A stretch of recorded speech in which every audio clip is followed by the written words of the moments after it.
Hi everyone, thank you for having me today. My name is Polo Chow. I'm an associate professor at CUHK in the United States. My research group works at the intersection of artificial intelligence and human intelligence to develop scalable interactive tools to help people make sense of large amount of data and complex machine learning models. A little bit about me. My journey started with a final year project of fraud detection on eBay advised by Professor Song Liu. And when I was about to graduate, my family encouraged me to pursue a graduate degree, although they didn't know what it would be. So I decided to follow my passion, and I discovered the field of human-computer interaction, or HCI for short, which intersects computing, design, and psychology. And I applied to a couple places and received offers from Carnegie Mellon, or CME for short. And there was some hesitancy because there was high tuitions and no one had heard of CMU, even though it's ranked #1 in the United States. When I was there, I continued to work on the eBay project. So I cold emailed 3 professors, and one wrote back, who is Professor Christos Philosos, who eventually became my PhD advisor, despite me not knowing anything about machine learning. So he really cultivated my growth mindset that it's okay not to know something yet, as long as I'm willing to learn.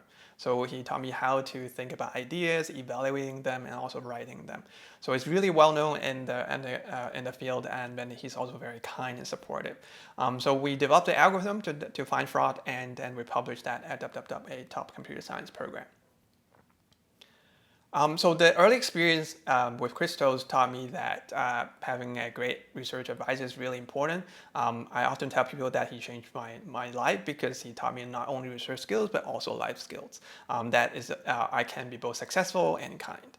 And also that research is fun. So as long as you are working with someone who really cares about you. And also importantly, that I found that a career in academia is possible. So that I'm good enough to that. And it's okay to try. So I work with a research associate with Professor Brad Myers and his students at CMU and published a few more papers. And then I applied to a PhD programs, got accepted to a couple places, and decided to stay at CMU because of Christos. And when I was done with, or close to done with my PhD, then applied to faculty positions, and I chose to Georgia Tech, who's currently ranked #8 in computer science in the US. So based on my experience as a faculty member and now and also a former student, I'd like to share some tips and advice if you're thinking about doing a master's or PhD in the United States. First of all, for research experience, it's not really essential or critical for a master's program, professional master's program. It would help, but it's not really as critical.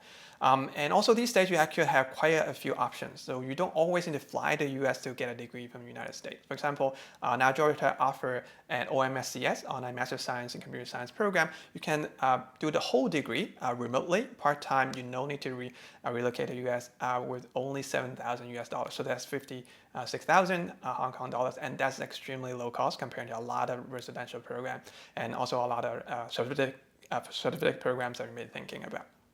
And of course, there's some benefit of doing the program in the United States. So one is being internships. So you can intern, and often it's built into the program. And also, after you graduate, you can legally work in the United States for 1 year based on the optional practical training, OPT for short.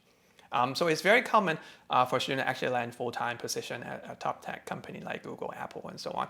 And actually, contrary to what rumors say, they don't really do brain teasers. So it's the technical interviews, and that's it. And if you're thinking about PhD or research-oriented masters, then research experience really can help a lot. And if you don't have a lot of experience that, I encourage you to try. So you can try to do that, like let's say do volunteering or maybe through a final year project. And because research takes time, so I suggest that you start as early as you can.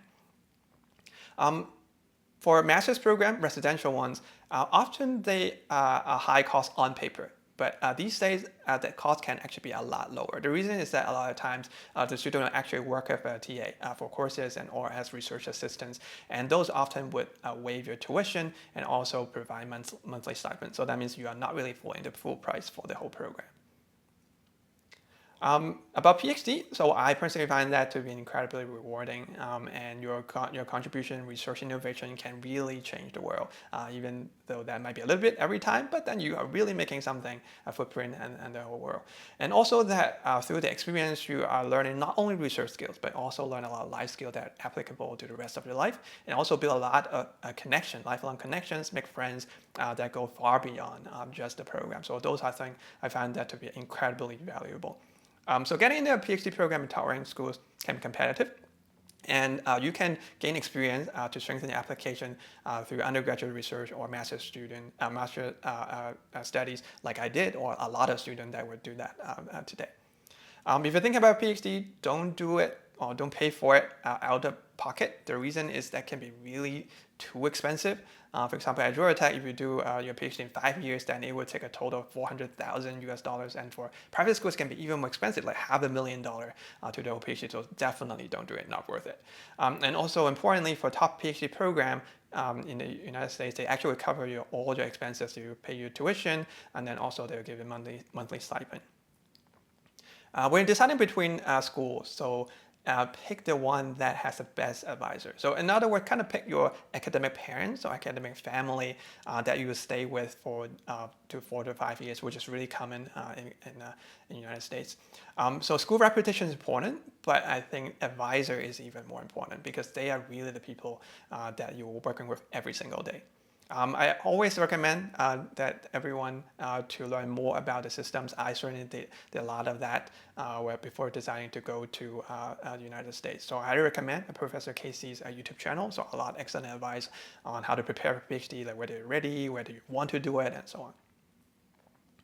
If you think about academia career or research career, so you actually not always need to have a PhD. So it helps, but they're also position dependent. For example, in industry lab, you could work as a research engineer and you could be an undergraduate student or maybe even a master's. So you don't always need to have a PhD, but it depends. And these days, a lot of research lab, actually, they are more closely tied to the business unit. And pure research, basic research is a lot more rare. So it could be a good thing, but also can be a con for some people. And a good thing about that is that you actually don't need to decide just yet because you have time. So for example, you can start a PhD or you can start your master's and you can discuss that with your peers, start with your advisor before you really decide. That's the same thing for thinking about doing a professor position, and you have plenty of time to decide. And sometimes you may not even know yet whether you want to do it. For example, I certainly did not know. I didn't know when I first started as a PhD student. I did not know what it takes to be professors. And then through my study, then I discussed with Christos, and then he told me about how it works, like how to run a research group, how to mentor students, and so on. So it's through that process I really learned that, I can actually do it, and I actually want to do it. And eventually I applied to places, 50 places due to competitiveness, and also the applications are free. So basically one set of material you can just send to all the different places. And also, like, even if you're thinking about it, you worry about it. So think about what's the worst case that happen. It turned out it's not really that bad. Worst case is that I don't get an offer from a school, and then I go and join industry like Google, for example, and then that I would probably make 3 times as much salary. So it's actually not a bad thing. So some general advice, and if you're thinking about going to the United States, I would recommend that you just do it. The reason is IE is really strong and you are strong, so you can certainly compete.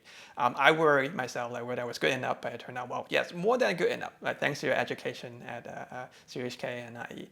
Another thing is that I suggest that you follow your passion. So doing master's and PhD are really optional. So that means you really want to do something that you are interested in. Do it for yourself. Don't do it for other people. Another advice is that it's okay to take risk. So as in, okay to venture into unknown. The reason is sometimes worst case aren't really that bad. They're actually pretty great. So it doesn't hurt to really try. Right? So try, if it doesn't work, that's it. That is fine. For example, I worry a lot about not knowing what to do when I graduate. And then I thought about that, well, what's the worst case? Worst case was, well, I return to Hong Kong, and which is not that bad. I will be with my family. Of course, a lot of nice things that happen, unplanned that happen, one thing into the other, and which is why now I'm a professor. So it actually turned out to be really an enjoyable journey. And another advice is to always have a growth mindset. So this is related to earlier point. So if you don't know something yet, that's fine. As long as you're willing to learn about it, that is okay. In the United States, there are actually a lot of opportunities, so that's something I find really appreciative. And a lot of students, for example, they would land internships and full-time job at tech companies. And of course, there's also a possibility of becoming a professor. And I'm very biased, but I think it's the best job in the world. I can study pretty much anything that I want and work with really smart students. So hopefully I today gave you some advice that you find helpful if you're thinking about doing a master's degree, PhD, or relocating to the United States. So feel free to drop in an email. Yeah, and then we can discuss more. Okay, thank you.